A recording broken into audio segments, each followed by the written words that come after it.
Hi, in this video I'm going to say a few words about this grinder. This is Graef CM800 and I think it's one of the most recommended grinders for espresso for lower price range.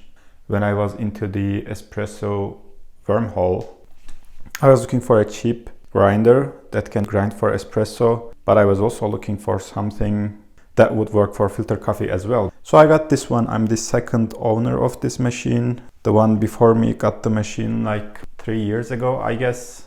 And I have this for 6 months now. It's very close to being 4 years old.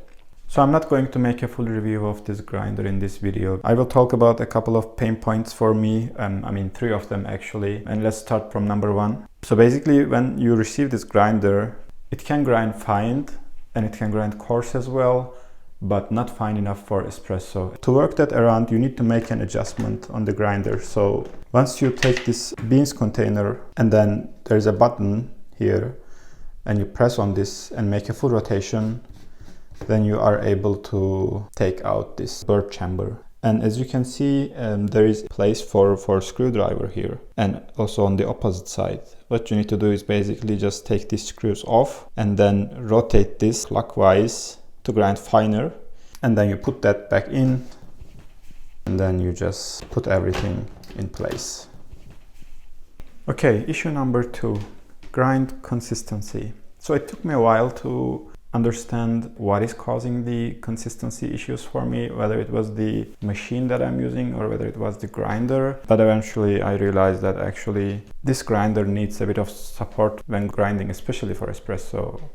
I think it's also because it's a bit worn out. As I said, it's almost 4 years old, but I think that's also an indicator that the build quality could be better, right? How I actually work that around is basically, it's a very simple yet weird hack. So when the grinder is grinding for espresso, I just push it down from the beans container like this so that the pieces stick together. And I was really able to get very good consistency with that. What I'm going to do right now is I'm going to grind the same amount of coffee twice, but I will just not touch the grinder at first, and I will do that hack, like pushing down thing, at the second. So I have 16 grams of beans here. That's my usual espresso, double espresso. I'm just going to grind them at level 15.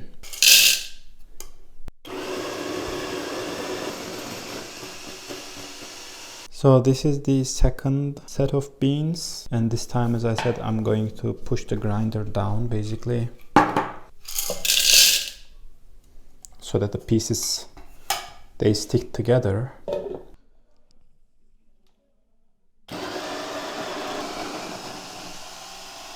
So you can see the beans from the first attempt, and these are the beans from the second. You can see they're clumpy, and I think the difference it's very obvious.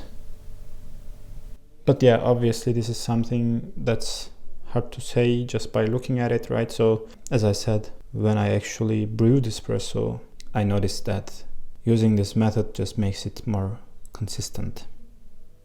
So my third problem when using this grinder was retention. I think that's an issue pretty much everybody that's using espresso grinders are familiar with.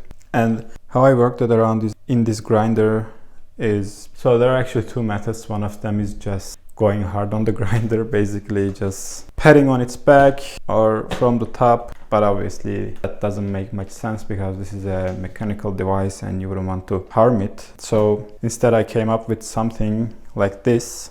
I know it's visually not very appealing, but it actually works. So I'll just grind some beans. For this one I'm going to use a finer degree so that retention is higher. So again, 16 grams of coffee, setting is at 10. Let's open the lid, put the beans in. I'm going to push down because this is like my real workflow, right? So I'm just replicating everything.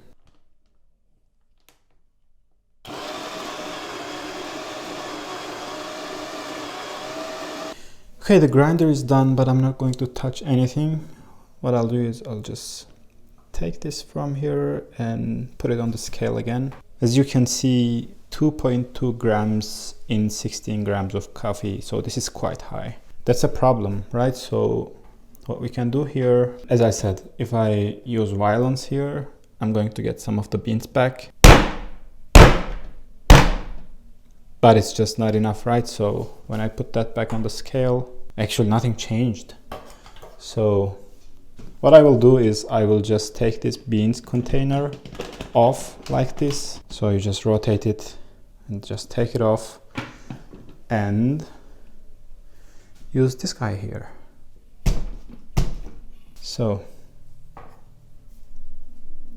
1 more grams of coffee. So obviously we have more inside, and I guess if I just go harder, that'll bring some more coffee. Okay, let's see. All right, we're almost there. I think that's acceptable now. But obviously, if you want to try more, you would probably get to 16. I know I can, but I cannot deny that sometimes I use violence, honestly. So on this poor grinder. But anyways, at least there is a solution to that. And it's not elegant, but it's working. Okay, so these are all the steps that I take. To have a recap, number 1 was that it wasn't grinding fine enough, so you just need to adjust that bird chamber. Number 2 is always the grind consistency, so what I do is I just push down and then run the grinder. And number 3 is retention, so I just use something like this to work that around. I hope that helps you. I hope that you can improve on your espresso process, and yeah, enjoy your coffee.